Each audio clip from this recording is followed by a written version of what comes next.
Light Yagami, the handsome, misanthropic genius at the center of the original Death Note manga series, has been transformed into Light Turner in Netflix's movie adaptation. Americanized Light is still a bored, bright teen who gets gifted with a nearly boundless power to kill at the start of the story, but he's not popular the way his predecessor is.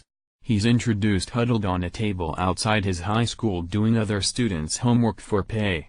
This Light is friendless, aloof, and also white, a furor kicked up online around the film in the wake of the whitewashing perpetrated by the earlier 2017 anime adaptation of Ghost in the Shell.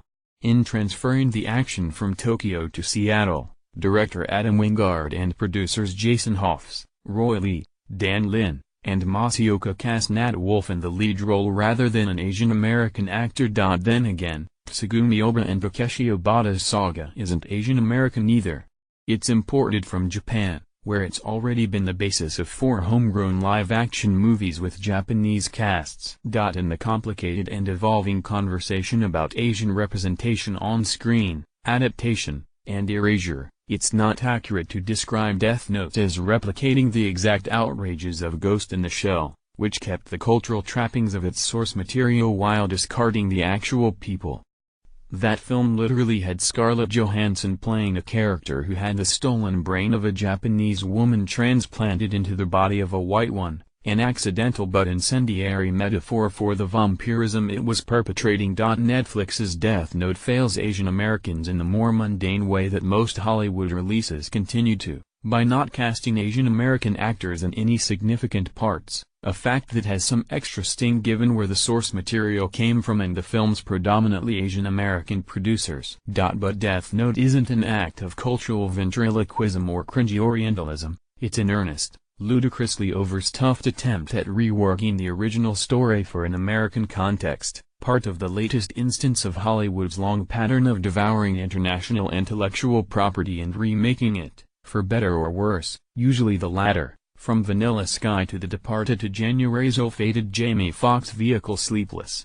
It's not an illustrious tradition, but it's one Death Note is part of, and to classify it as straightforward whitewashing is to suggest that Lakeith Stanfield, who plays one of the other 2 main characters, is effectively white, protesting one act of erasure by committing another kind. Netflix's Death Note at least seems to have had some intention behind its primary casting choice.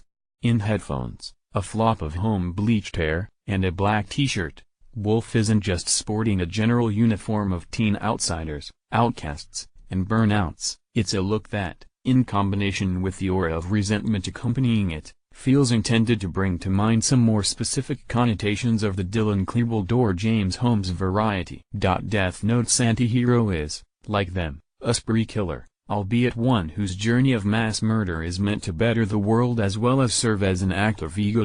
Light isn't just any young white man. His look evokes a very specific sort of young white man, the kind who've made up the majority of mass shooters in the U.S.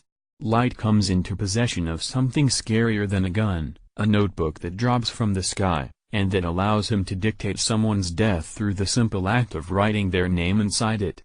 The film doesn't try to over-explain the notebook or the death guide that comes with it, a demonic figure by the name of Ryuk, voiced by Willem Dafoe, whom only Light can see.